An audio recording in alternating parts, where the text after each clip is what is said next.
Be ready. Start.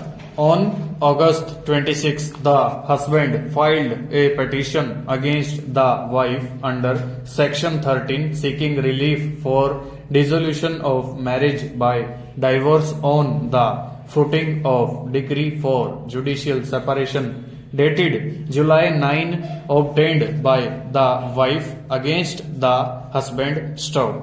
In the written statement filed on behalf of the wife, she pleaded that the husband had resumed cohabitation with her against her wishes in the month of July and that the above referred amendment enforced on December did not operate retrospectively for the right to maintain a petition by the husband on the basis of a decree for judicial separation obtained by the wife along before the amendment became operative.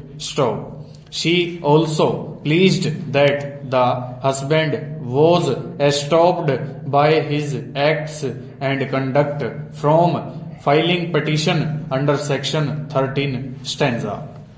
The trial court on issue numbers 1 and 2 interconnected. They are held that subsection 1 of Section 3 of the as amended did not bar the petitioner from filing petition under Section 13 of the Act. Issue number 3 was determined against the wife on the ground that she had failed to produce the certified copy of the judgment dated August 23 dismissing the earlier petition filed under Section 13 of the Act on behalf of the husband against the wife.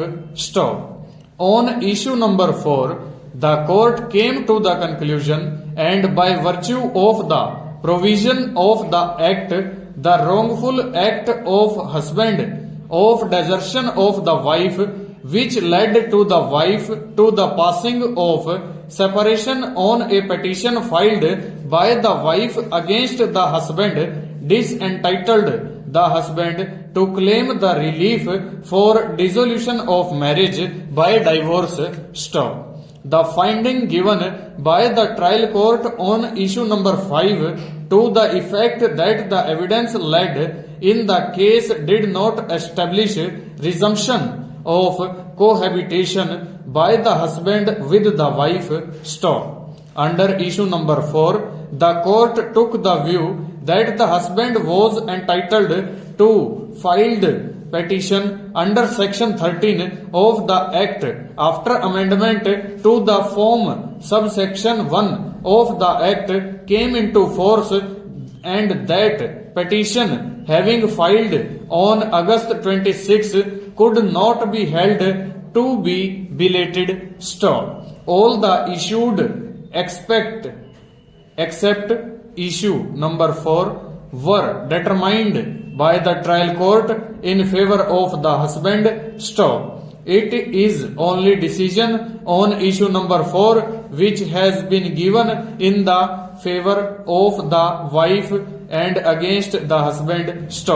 As a result of decision issue number 4, the petition was dismissed, hence the present appeal by the husband. Full stop. Over.